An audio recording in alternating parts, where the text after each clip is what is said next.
Bombas makes the most comfortable socks, underwear, and T-shirts. Warning, Bombas are so absurdly comfortable you may throw out all your other clothes. Sorry, do we legally have to say that? No, this is just how I talk, and I really love my Bombas.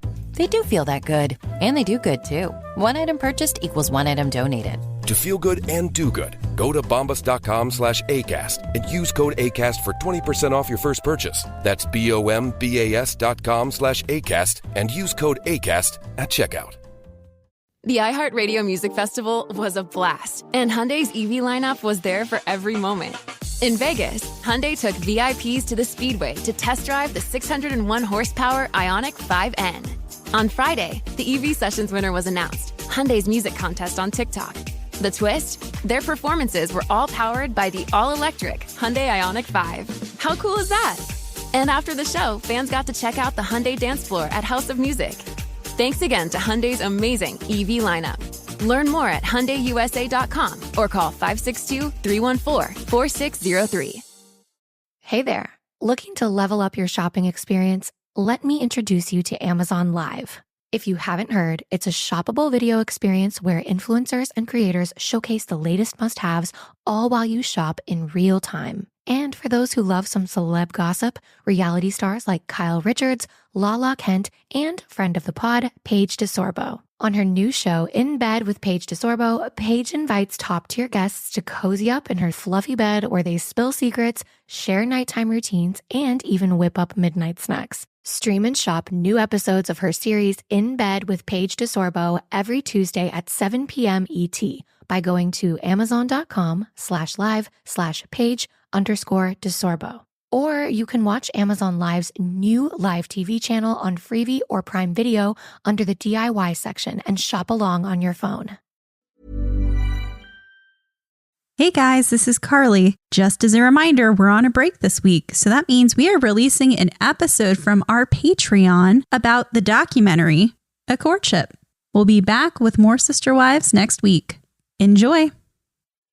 Surviving Sister Wives contains adult content that may not be suitable for Latter-day Saints or sinners. Listener discretion is advised.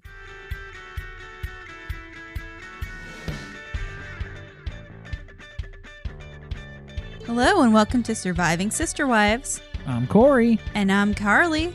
And this is Let's Talk About It. We're talking about A Courtship. A Courtship. Just one of them. We're talking about the 2015 documentary following Kelly, a virgin. Is she a virgin, though? Did we outright state that in the doc? This description says that she's a virgin at 33. I don't remember that being stated. I don't remember anybody saying that explicitly. No. Well, that's what this description claims. She believes God and her parents will find her a husband. Plot twist, though. These aren't her parents. But when her parents disagree, Kelly finds another family. Oh, okay. Here we go. Maybe we should Maybe I'll let you read the whole thing before I jump in. We have a lot of feelings. And try to judge this more. But yeah, like she didn't go through a courtship with whatever. All right, read the whole thing. Yes. So, but when her parents disagree, Kelly finds another family to become her spiritual guide and help her in the quest to find a man. Yeah, I'm more on the Jiminy Cricket side of things where it's like, let your conscience be your guide. I don't really need another weird family living in rural Michigan to be my spiritual guide. I don't think. My mouth was agape the entire time we watched this documentary, the entire hour and 11 minutes. I hated it. I hated every moment of it. I hated every person in it.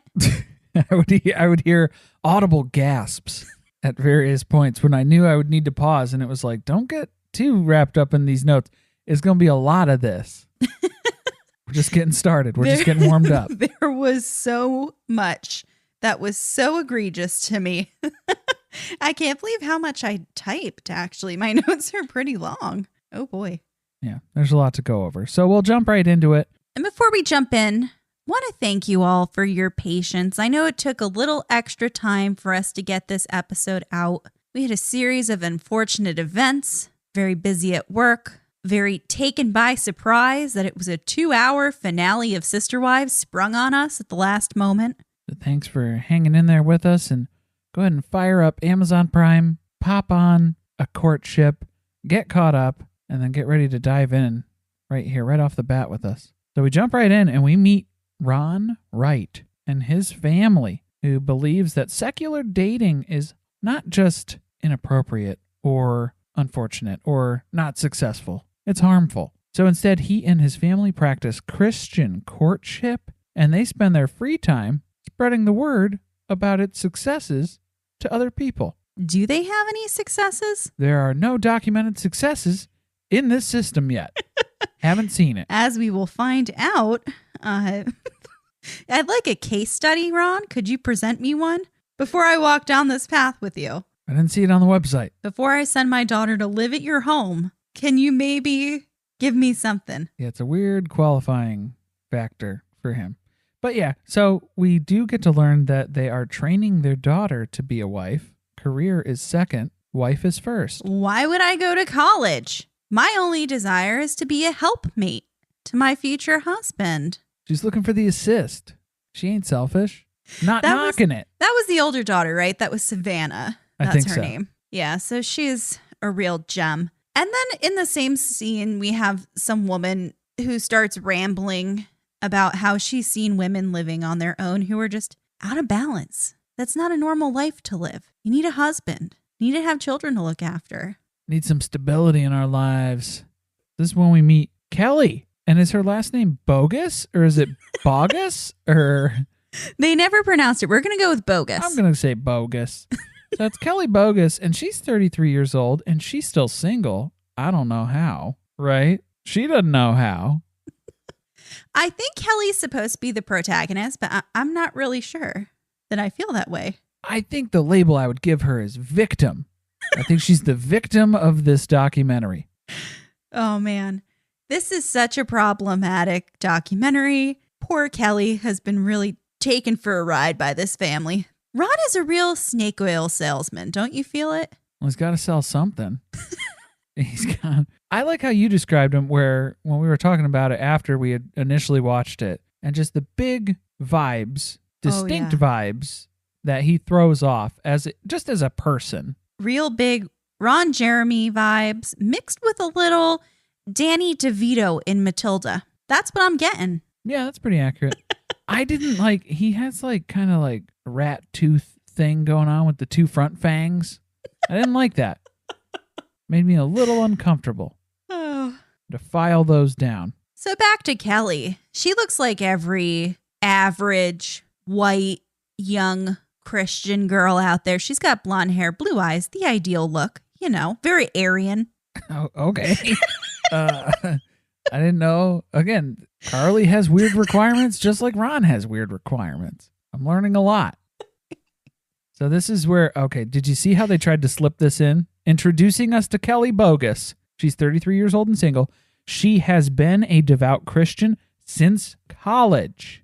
Yes, we have a Kim Plath origin story here. You know that they had to be very specific about when she began her devout Christian life, and it was halfway through college. I would love to hear about the first half of college if we're going to talk about it. Okay, I kept thinking that we were going to get to that part of the story. I was waiting for those juicy details. They never come because, of course, they're not going to tell us about her life of sin. But I'm pretty sure Kelly spent some time kicking back, a few too many wine coolers, Some Mike's Hard Lemonades. in a freshman dorm. Maybe she fooled around a little bit with a guy down the hall. Oh, she was giving it away.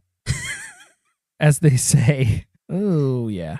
And then she woke up one morning and she thought, damn, I got to get my life together. Yeah, she didn't even pass out at a party or anything. It was just her blood sugar spiked so high that she just zonked out in a... From all the Mike's Hard.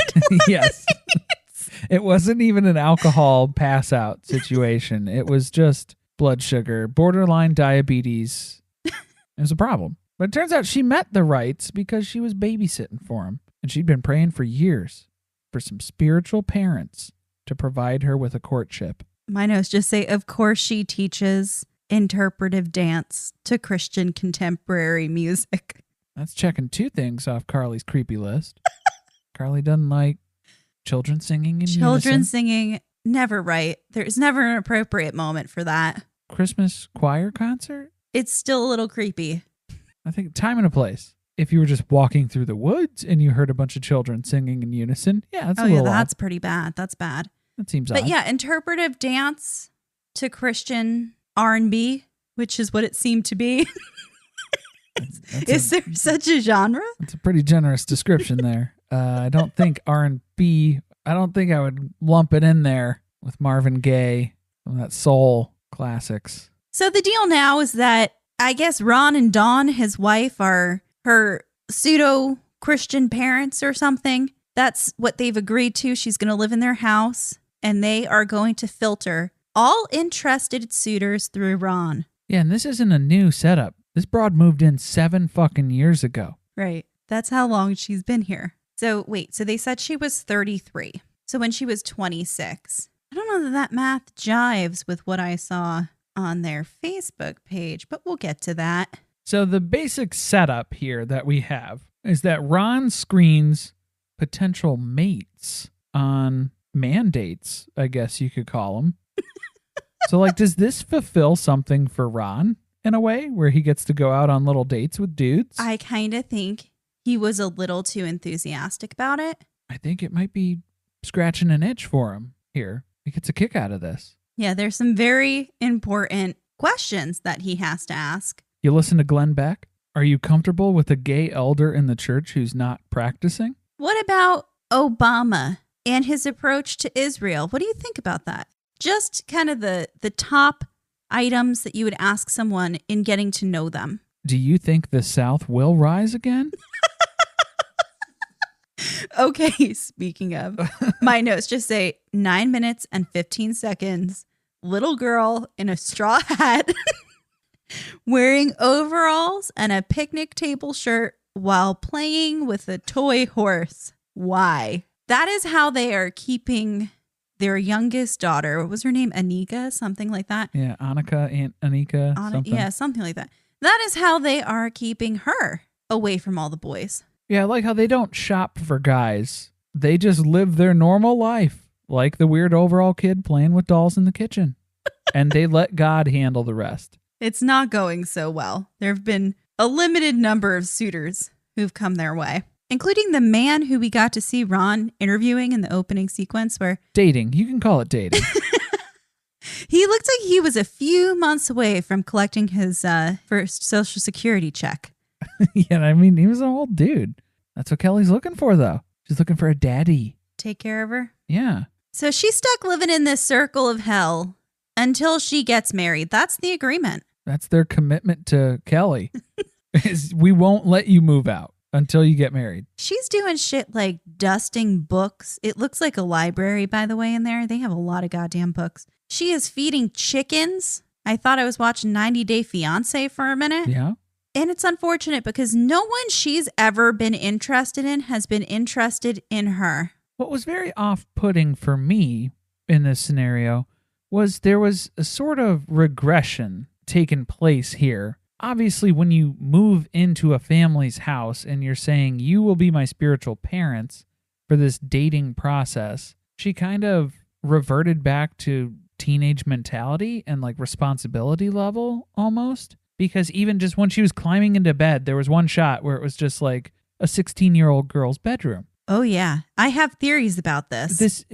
When we meet her parents. It's so weird. Yep. No, Kelly has regressed to a time earlier in life when things were much simpler and easier to understand. She's shutting down. She's just handing all of this relationship stress, all of these issues, the complexities and social norms of dating. She's leaving that up to Ron. Ron knows how to date these dudes better than she can. Who knows better than Ron? Yeah, come on. And then because then we get another little vibe here too, because then Dawn chimes in, the mom. If she were a single guy in her 30s, she'd marry Kelly right now. That was a weird comment too. Like, well, there's very weird vibes coming off of these parents. It gets worse because now we go back to a conversation with one of their children. Ron and Dawn's children. Not Wright. So we have Savannah, and she has a courtship binder here. It's kind of a vision board, if you will, for her future wedding, which she has documented in crayon drawings. And we've got her dream wedding. It's a Civil War themed celebration, complete with her husband and all of the groomsmen in Confederate uniforms. The gray drab. That'll photograph real well. So if you weren't ready to shut it off yet, this is the moment in which you will definitely know these are not good people, and you will cancel your Amazon Prime membership. Yeah, we're just flipping through these little weird diaries of these dream weddings and the engagements. And it's all a system that's built by the family because purity is instilled in their girls. Ron describes it as it's integrated since they were little. No, you've ingrained it since they were little. Integration is something you're not a fan of since you're rooting for the Confederacy still. Clearly. Oh, God. Yeah, so they are saving their first kiss for their wedding day because they have to be good to their husband all of the days of their life, even before they meet him. And then we get a scary story here. This is a spooky, I don't know what section you got this children's book out of. Is it a children's book? In case you were wondering what's wrong with Kelly, why is she so soiled? Why does no man want her? It's because she gave her first kiss away already, which she cries about because this is just about the worst thing in the world. Yeah, because as Mama Dawn is reading through this terrifying first kiss story about princesses and kisses and commoners, common folk, basically saving it up, right? Because that's the whole goal here. But yeah, Kelly has to cry, shed a tear for that lost purity. She gave it up, gave it away. It was nice that they had a little book instead of like Robin's traumatic story, which you haven't gotten to see yet. Oh, we'll get there. Well, you'll applaud them for this approach versus what Robin comes at them with. So what made me uncomfortable in this scene was that Kelly smiles through pain with an unsettling lack of sanity in her eyes. There's just this 1,000-yard stare and the tear just like streaming down and just blank smile. She's like the Joker. She's like Harley Quinn in a padded cell. She cannot process her feelings. It's pretty clear. She's afraid of them, does not know the source of them, the origin of them, and fights to resist them with every opportunity. Now all of a sudden the doc turns into You've Got Mail, and Kelly is messaging a guy named Ross who she met at a party. She gives Ron and Betty White? Betty White? Those are Brandon's parents' names on 90 Day Fiancé. Correction, Ron and Dawn. She gives them a heads up. Although, might as well have been Betty. She could have come in here. Yeah. And she's got a confession for them. She's met this friend, and she can't stop thinking about him. I found it very disturbing how similar that was to how Lydia brought up that boy that she was interested in to Mama Plath. Don't worry, Mom. It's cool. He's homeschooled. He gets it. Don't worry. And they met at a party.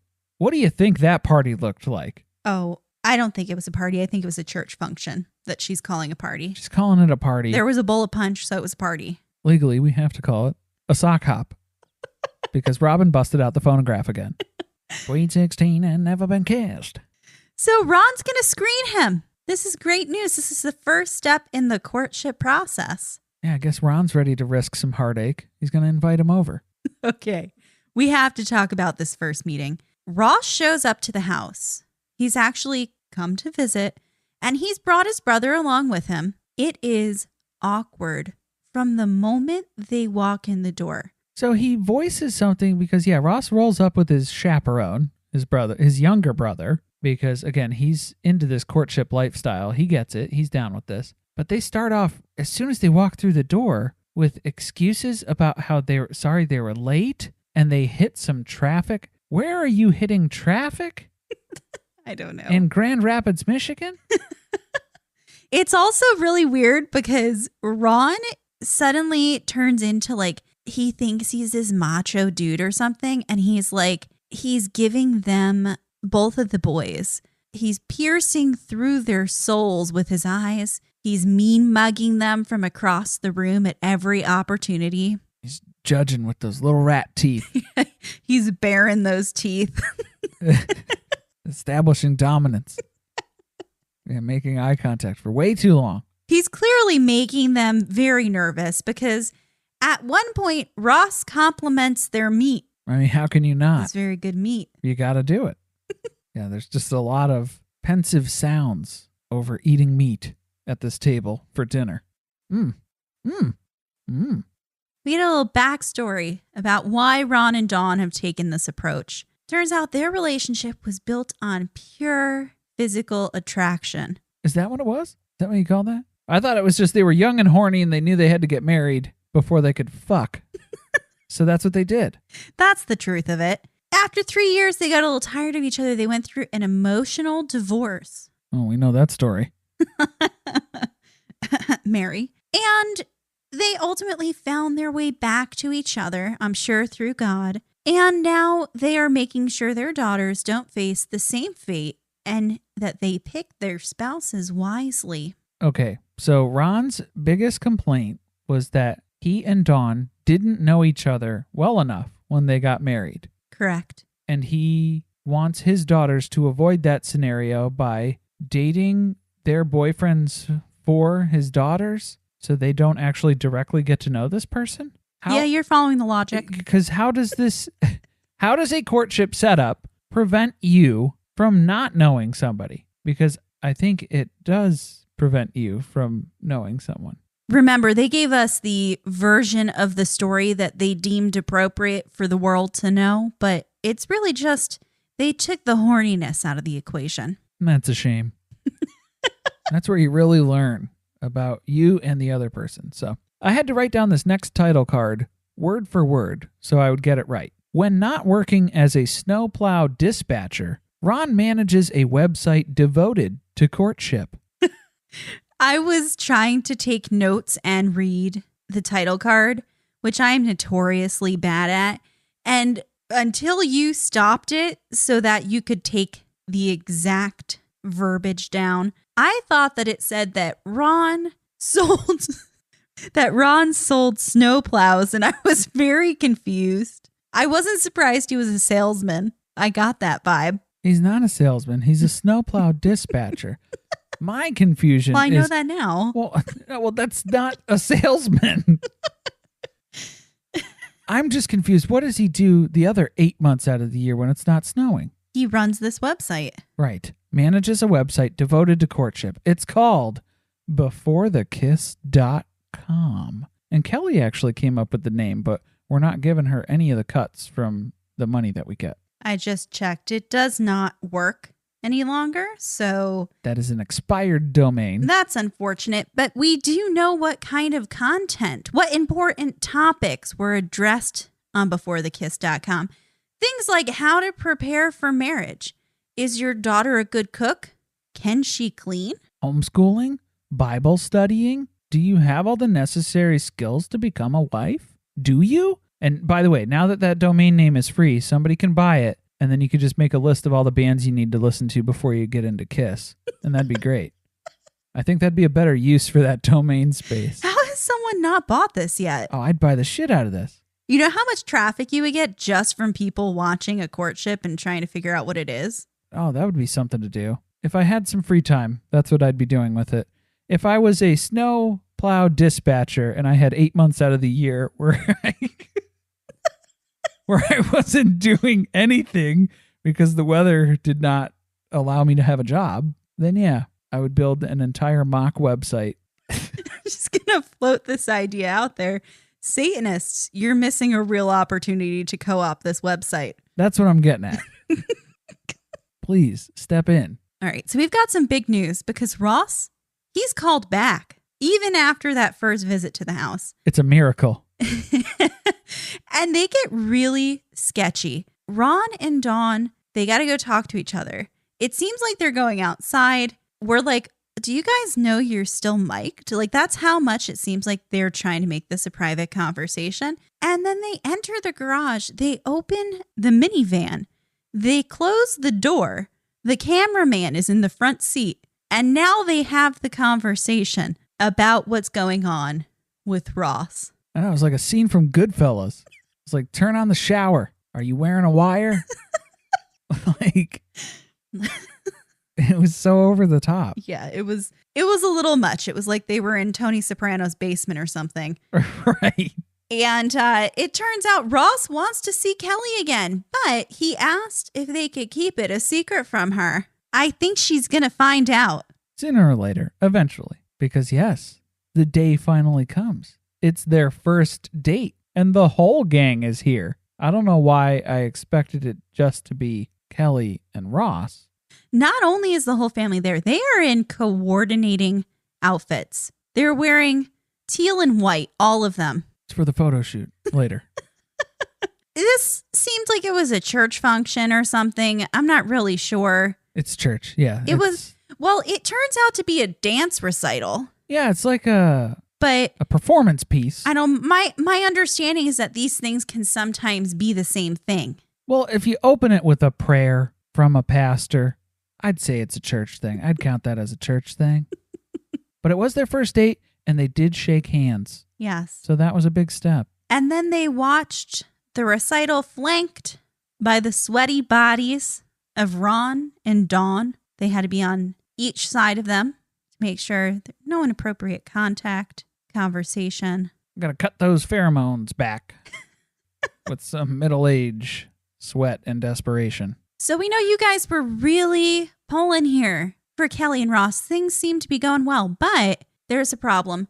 Dawn is concerned that Kelly might not be worthy of him because of the fact that he has saved his first kiss, and we know she threw hers away. And that might be a deal breaker for him. Right. Dawn knows there's an attraction here. She knows there's chemistry. Everybody can see it. She's not stupid. But yes, there is the main concern of Kelly's worth. Because Ross is Josie Grossi, and he's never been kissed.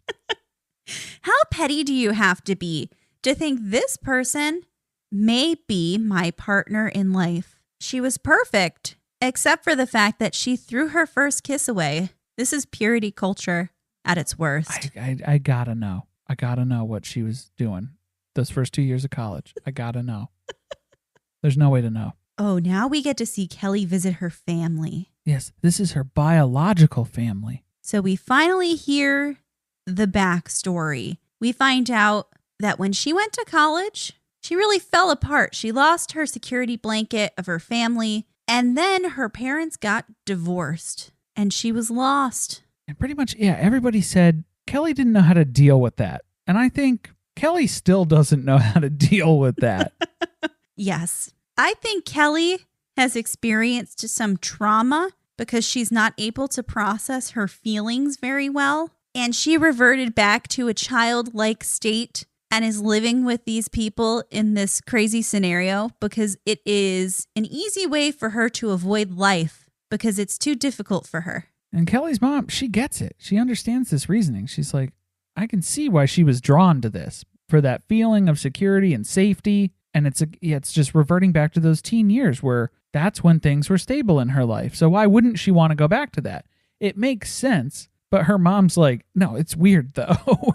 She's really trying to talk her out of this and doesn't understand why she's doing this. I love how much her mom and stepfather read her. They know exactly what's going on here. And I was like, thank God, finally, the first sane people we've met in this doc. Yeah. They were like, why? Why are you doing this? You are old enough to make your own decisions. Why are you sending a grown man who you're referring to as your spiritual father to go on dates for you, to learn things and protect you when it's things that you could learn on your own dates by going out to coffee and talking to someone? Also, what if this is just a big waste of your time? We'll circle back to that later. Yeah, put a pin in that. What made me uncomfortable in this scene was when Kelly defends sending Ron on dates to get to know these guys because the guys are going to be joining Ron's family. What? Right. That was a lot to take in. The Manson family? Which family? Whose family?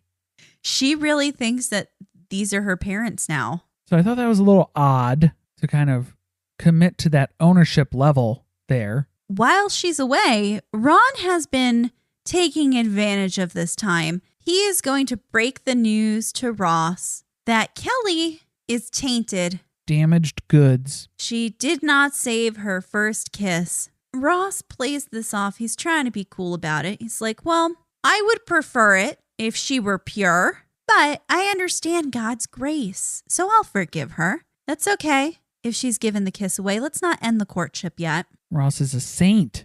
He doesn't mind a girl with a little experience. Teach him a thing or two, you know? This is so gross. He's into that. Yeah, it turns out Ron is really liking Ross. He is smelling cheese at the end of this maze. Kelly's back home. Ross is over at the house. And we get a scene of him playing the saxophone. It's a beautiful scene. You're mesmerized. He is a very talented saxophone player. So talented that you almost miss something horrifying that Kelly says. Yeah, how can I be expected to listen to anything that Kelly is saying while we got that sexy beast rocking so hard on the sax? So as he's playing in the background, you hear, when he's my husband, I'm giving up my right to have my own rights. Yeah, Kelly's looking for that traditional, biblical, God-assigned husband and wife role setup of marriage. Some of that Old Testament shit. It's like, what? You are going to give up your rights? The man is the leader and the woman is the childbearer. Okay, Kelly, let's see how that works out for you. And did you like this part too, where it was kind of, you getting a 2-for-1 here? This is why Ron really likes Ross, because Ross brought his younger brother, and now Ron's daughter is getting to know Ross's brother, and they're hitting it off, because this is good news, since you'd be surprised to hear this, but the courtship dating pool is pretty much slim pickings, and this just further proves that. Yeah, so slim that we're cool with the fact that Ross's brother is 18 and Savannah is 13. But they may have a future together. You don't know. Give it 5 or 6 years, see what happens. 5 or 6 years. Let it percolate. Yeah, it's just the amount of time that Kelly's been living here. You're right. They don't have too great of a track record. It'll definitely take some time. To get people excited about Boost Mobile's new nationwide 5G network, we're offering unlimited talk, text, and data for $25 a month. Forever. Even if you have a baby. Even if your baby has a baby. Even if you grow old and wrinkly and you start repeating yourself. Even if you start repeating yourself. Even if you're on your deathbed and you need to make one last call. Or text. Right, or text. The long-lost son you abandoned at birth. You'll still get unlimited talk, text, and data for just $25 a month with Boost Mobile. Forever! After 30 gigabytes, customers may experience slower speeds. Customers will pay $25 a month as long as they remain active on the Boost Unlimited plan. Forever! Just a few years ago, only 3% of domestic violence shelters accepted pets, meaning many abuse survivors had to choose between staying in a difficult situation for their pet or leaving their pet behind. 1 in 3 women and 1 in 4 men experience domestic abuse in their lifetime, and nearly half of survivors delay leaving because they can't bring their pets with them. Purina believes in the healing power of pets, particularly for survivors of abuse. They believe pets and people are better together, which is one of the many reasons they started the Purple Leash Project. Through the Purple Leash Project, Purina is helping break down one of the many barriers abuse survivors face: the lack of pet-friendly domestic violence shelters. Purina has helped increase the amount of pet-friendly shelters across the country from 3% to nearly 20% through the Purple Leash Project. With more pet-friendly domestic violence shelters, survivors and their pets can escape and heal together. Visit Purina.com/purple to get involved. Bombas makes the most comfortable socks, underwear, and T-shirts. Warning, Bombas are so absurdly comfortable you may throw out all your other clothes. Sorry, do we legally have to say that? No, this is just how I talk, and I really love my Bombas. They do feel that good. And they do good, too. One item purchased equals one item donated. To feel good and do good, go to bombas.com/ACAST and use code ACAST for 20% off your first purchase. That's BOMBAS.com/ACAST and use code ACAST at checkout. Ryan Reynolds here for, I guess, my 100th Mint commercial. No, don't. No. I mean, honestly, when I started this, I thought I only have to do like 4 of these. I mean, it's unlimited premium wireless for $15 a month. How are there still people paying 2 or 3 times that much? I'm sorry, I shouldn't be victim blaming here. Give it a try at mintmobile.com/switch. Whenever you're ready. $45 upfront payment equivalent to $15 per month. New customers on first 3-month plan only. Taxes and fees extra. Speed slower above 40 gigabytes. See details. Hey there. Looking to level up your shopping experience? Let me introduce you to Amazon Live. If you haven't heard, it's a shoppable video experience where influencers and creators showcase the latest must-haves all while you shop in real time. And for those who love some celeb gossip, reality stars like Kyle Richards, Lala Kent, and friend of the pod, Paige DeSorbo. On her new show, In Bed with Paige DeSorbo, Paige invites top-tier guests to cozy up in her fluffy bed where they spill secrets, share nighttime routines, and even whip up midnight snacks. Stream and shop new episodes of her series In Bed with Paige DeSorbo every Tuesday at 7 p.m. ET by going to amazon.com/live/Paige_DeSorbo. Or you can watch Amazon Live's new live TV channel on Freevee or Prime Video under the DIY section and shop along on your phone.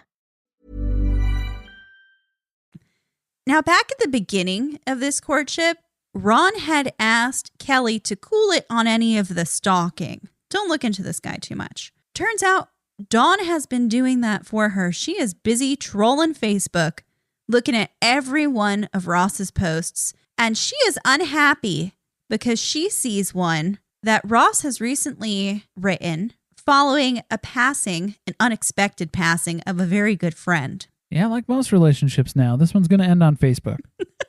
Because yes, Ross had a friend who died, who was shot by his brother, quote unquote, accidentally. Again, we don't have time to get into the details of this. You're just going to throw that out there, say it was accidentally shot in the chest. I don't know how that happens, but okay. It was a horrible accident, and Dawn and Kelly aren't very happy with some of Ross's beliefs that he has put in this very, very long Facebook status. He mentions that it must be God's will that his friend died and met such a fate. Well, and Ross is also a fan of Drake because he's chalking it up to God's plan.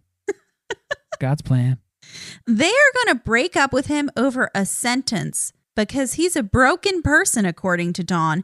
And wouldn't it be terrible to be under his authority? I mean, is that something that you can submit to? Are you comfortable with that? I hated every part of this. Also, I thought it was pretty shitty that they are ripping someone apart for something they wrote in a moment of shock and disbelief at the death of one of their good friends. And grief. Trying to figure out all the thoughts and feelings you have and why something like this could possibly happen. And they are showing him no grace, that's for sure. But Kelly does reach out via Facebook Messenger, the modern day Cupid. And they have a nice theological chat like you tend to do on Facebook. It was so proper, too. It was like reading Civil War love letters. Yes, it was weird. It was very strange. I was like, well, no wonder we're not making much progress in getting to know each other. Formatting, it was clean. They did good there. But yeah, we basically leave off the conversation where they're disagreeing back and forth on the theological standpoints here. And Ross is ready to just say, we don't share in this belief. We agree to disagree. We're going to agree to disagree. Dawn and Ron, however, take it as, we do not share this belief. He is a broken person. We do not need to associate with him anymore. Because that's what Jesus would do. The bad dude. Shun. We must shun. Now, as I predicted, Ross ends up ghosting Kelly after that conversation. And she doesn't pick up on the hint when he stops answering her messages. And I'm sorry. This is the point where Kelly, in that conversation with Ron and Dawn, after the theological debate that took place on Facebook, this is where she, as an adult person, should realize they're never going to let me leave. Nobody's going to be good enough for Dawn and Ron. They are looking for someone, and they will only allow you to marry or pursue to marry someone with identical beliefs on everything. And that's impossible. Again, it's an impossible scenario. So to not have that realization at that point is kind of scary, because then this is where I suspect the whole system is set up for this courtship to basically just end up with Kelly desperate in her late 40s, early 50s, and Ron basically says, well, why not Ron? And proposes to her. And then you end up on Seeking Sister Wife. And then it gets weirder somehow. Like Garrick. One day God speaks to you and tells you it's time to take a second wife. It's time to tap that Brazilian ass.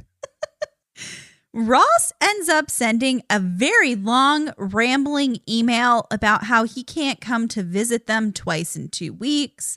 It's too long of a drive. He's got a lot of things going on. With the gas and the tolls and 4 to 5 hours each way. And I was like, where are you coming from? It was also like, Ross, play it cool. All you have to do is just say, it's not working out for me this week and I can't make it. I can't make it. You don't need to send a 7-paragraph long email trying to explain why you can't come. He wasn't trying to convince her. No, I know. He was trying to convince Ron. He was trying to convince Ron. He doesn't want to break Ron's heart. He has to be very careful. And he had to BCC Ron on that email. Now, Kelly is on to them. She's starting to lose her goddamn mind at this point. She's starting to think, maybe everyone's lying to me. Maybe Ross is still coming and it's a surprise. Maybe that's a fake email. She goes full anxiety brain on this. And they cut it perfectly, too, because she's just rambling through all of her different scenarios that are just absolutely ridiculous and nowhere based in reality. Ross finally makes it back to town. He meets up with Ron because I guess Ron must have replied to the email. I'm going to wager a bet that Ross did not make his way back to town. They met halfway somewhere because Ron is driving to meet Ross and they meet at a diner on the side of the interstate. Yeah, Ron did not take no for an answer. So, yeah, Ron needed to speak to this. He needed closure. So Ron is praying on his way to meet up with Ross. And what made me most uncomfortable about this scene was how Ron is still so on about these awesome hugs that Ross gives. Oh my God. So he hugs him and he's like, where did you learn to hug? And Ross is kind of like, all right, is this going to turn into like, is he trying to confront me? What's going on here? Well, I can't say my dad because that would be gay. He's like, because you give the best hugs. It's like, oh, okay. Then my mom did. This just amps up how nervous Ross is. It's so much worse. The hug thing set him off. Ron, he just can't get over these hugs. He can't quit these hugs. And he's got to break some bad news. Basically, he's seen some real differences and he doesn't want to move forward with the courtship. Ross is breaking up with Ron. Ron's not taking it well. He's starting to push for more details. He wants to know what's wrong. What is wrong with us? What is wrong with me? And this just slowly devolves into the saddest episode of Christians in cars getting coffee. Basically, there are theological differences, and I don't think that we can walk in parallel in a marriage, which Ron attempts to then talk him out of it, but Ross says, no, my decision is made. Oh, Ron was trying to save this, but this is very clearly over. It's not me, and it's not you either. I don't know who it is, actually. I was pretty proud that Ross stuck to his guns here and didn't allow Ron to guilt him into continuing a relationship with Kelly. Because, yeah, that would be a weird shotgun wedding if nobody's pregnant. Now, on the ride home, Ron cannot wait to call Dawn. He dials up the phone and he is talking shit about how there are theological differences that are like a big deal or something. And that must be like important to him. It's a deal killer. That's what he kept saying. It's so important to him, these theological differences. It was like he was mocking him. And I'm like, can we roll back the footage of Dawn flipping her shit about the Facebook message and telling Kelly that this is the kind of guy whose authority you could be under? These are some real theological differences. How do you feel about that? Can you submit to that on a daily basis?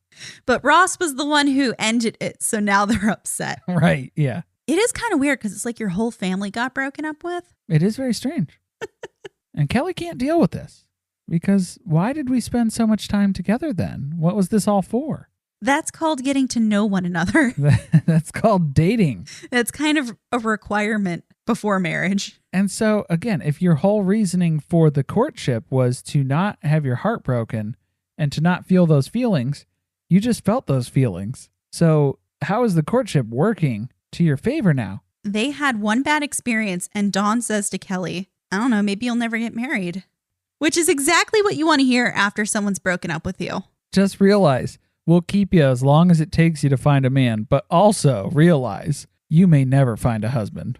You can't find him if you already got him. Ron's sitting right here. The new Boost Mobile network is offering unlimited talk, text, and data for just $25 a month for life. That sounds like a threat. Then how do you think we should say it? Unlimited talk, text, and data for just $25 a month for the rest of your life? I don't know. Until your ultimate demise. What if we just say forever? Okay. $25 a month, forever. Get unlimited talk, text, and data for just $25 a month with Boost Mobile forever. After 30 gigabytes, customers may experience slower speeds. Customers will pay $25 a month as long as they remain active on the Boost Unlimited plan. Just a few years ago, only 3% of domestic violence shelters accepted pets, meaning many abuse survivors had to choose between staying in a difficult situation for their pet or leaving their pet behind. 1 in 3 women and 1 in 4 men experience domestic abuse in their lifetime, and nearly half of survivors delay leaving because they can't bring their pets with them. Purina believes in the healing power of pets, particularly for survivors of abuse. They believe pets and people are better together, which is one of the many reasons they started the Purple Leash Project. Through the Purple Leash Project, Purina is helping break down one of the many barriers abuse survivors face: the lack of pet-friendly domestic violence shelters. Purina has helped increase the amount of pet-friendly shelters across the country from 3% to nearly 20% through the Purple Leash Project. With more pet-friendly domestic violence shelters, survivors and their pets can escape and heal together. Visit Purina.com/purple to get involved. Hey, I'm Ryan Reynolds. At Mint Mobile, we like to do the opposite of what Big Wireless does. They charge you a lot, we charge you a little. So naturally, when they announced they'd be raising their prices due to inflation, we decided to deflate our prices due to not hating you. That's right. We're cutting the price of Mint Unlimited from $30 a month to just $15 a month. Give it a try at mintmobile.com/switch. $45 upfront payment equivalent to $15 per month. New customers on first 3-month plan only. Taxes and fees extra. Speed slower above 40 gigabytes. See details. Bombas makes the most comfortable socks, underwear, and T-shirts. Warning, Bombas are so absurdly comfortable you may throw out all your other clothes. Sorry, do we legally have to say that? No, this is just how I talk, and I really love my Bombas. They do feel that good. And they do good, too. One item purchased equals one item donated. To feel good and do good, go to bombas.com/ACAST and use code ACAST for 20% off your first purchase. That's BOMBAS.com/ACAST and use code ACAST at checkout. Hey there. Looking to level up your shopping experience? Let me introduce you to Amazon Live. If you haven't heard, it's a shoppable video experience where influencers and creators showcase the latest must-haves all while you shop in real time. And for those who love some celeb gossip, reality stars like Kyle Richards, Lala Kent, and friend of the pod, Paige DeSorbo. On her new show, In Bed with Paige DeSorbo, Paige invites top-tier guests to cozy up in her fluffy bed where they spill secrets, share nighttime routines, and even whip up midnight snacks. Stream and shop new episodes of her series In Bed with Paige DeSorbo every Tuesday at 7 p.m. ET by going to amazon.com/live/Paige_DeSorbo. Or you can watch Amazon Live's new live TV channel on Freevee or Prime Video under the DIY section and shop along on your phone. Things are okay, though, because thankfully Kelly didn't kiss Ross. So she doesn't have to worry about that awkwardness of running into him and having to think that she did that with him. So she's successfully protected her heart. I guarantee you this would be more awkward than any ex-relationship bump-in scenario that you can ever think of if these two people saw each other. I think this is significantly more awkward because you're casually dating someone, right? Not in this courtship scenario. There's an expectation that you may decide that you just simply don't like each other and you break up. You were dating for fun, perhaps, just to get to know what you like, what you don't like. Just to go get some coffee. Just so someone will take you out for a meal you didn't have to pay for.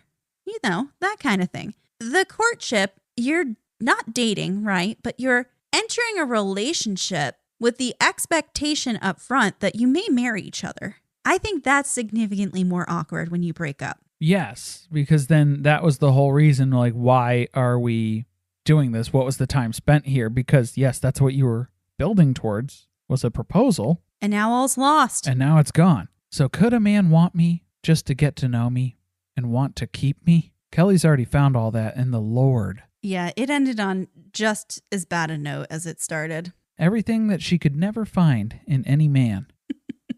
Any man she's dated, her dad. She didn't say Ron, but I think we could probably assume. I don't know. Ron might have what she's looking for. I don't know. And that's the end of the doc. Turns out it's been 10 years since Kelly moved in at the end of the documentary. Oh, yes. I forgot there was a title card at the end. With no end in sight. It was 10 years at that time. No additional suitors have been pursued as of the conclusion of the documentary. There are some real live updates, though, that we were able to fish around and find. I did a little Facebook stalking because, of course, basically the entire family lives their life on Facebook and doesn't believe in privacy settings. So it was very easy to obtain this information. You can go on to Ron's Facebook and read all of his statuses because they're all public. Mostly statuses touting about how he doesn't live his life on Facebook. Yeah, that's how a lot of them start. And then they're 20 paragraphs long. And you can go read all of them because he posted all of them on Facebook because he does live his life on Facebook. Ron has been living this journey of downsizing for Jesus. That's what he's been working towards. After the documentary, left Michigan, moved to South Carolina. They've been living there for quite some time. Of course, Kelly came along with them. Why wouldn't she? She didn't have a husband. Didn't have a husband, so she's still under the protection of her loving parents. And they kind of tapped that Michigan market, that whole Midwest area. So we got to go East Coast. Let's go South Carolina. Try something new. So they lived there for quite some time. But now Ron is ready to downsize for Jesus. They sold their home only a few months ago. After 17 years, a chapter has closed. Kelly moved out. Wow. That is what this post says. It says 17 years ago, Kelly moved in with us. She has been part of our family ever since. We have laughed, we have cried, and we have walked through this life together. That's a lot of time to waste with a weirdo pseudo secondary family. Yes, because in case you didn't already guess, Kelly is still not married. She's pushing 40. She is 40. Kelly is 40, unmarried, and now she is living for the first time in 17 years on her own without this family because Ron, Dawn, and the girls have all moved to, it appears to be Florida. They have some type of Jesus on wheels situation. Essentially, they pitch tents and conduct some type of preaching No, please. Circus. Oh, circus.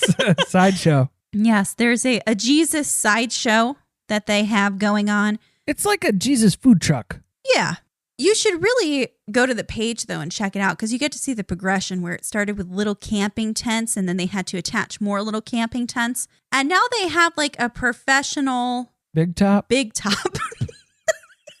Exactly. Exactly. Not really, though. So I'm glad this journey worked out for Kelly. I don't know. Yeah, it's very hard for me to pin down my emotional state on where Kelly is in her life. And I'm not one to judge, obviously.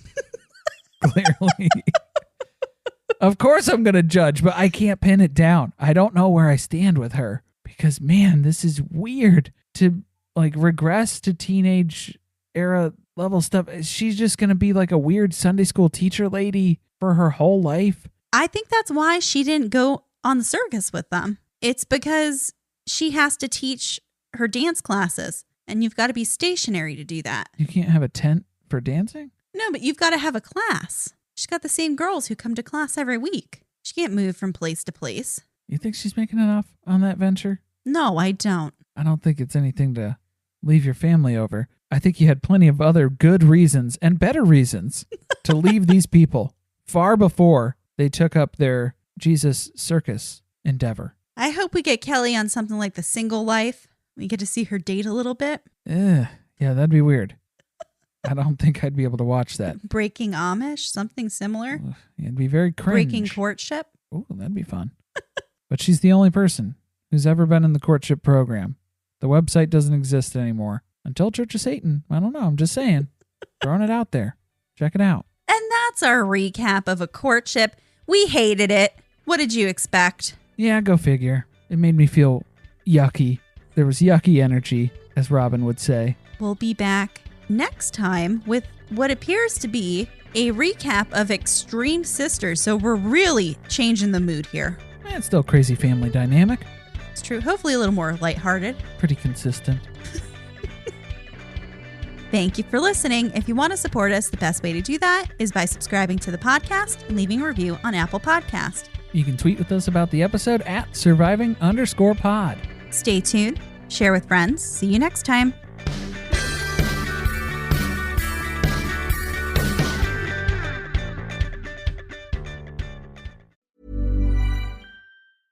This is a mini meditation guided by Bombas.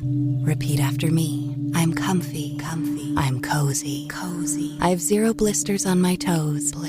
And that's because I wear Bombas, the softest socks, underwear, and t-shirts that give back. One purchased equals one donated. Now go to bombas.com/ACAST and use code ACAST for 20% off your first purchase. That's BOMBAS.com/ACAST and use code ACAST at checkout.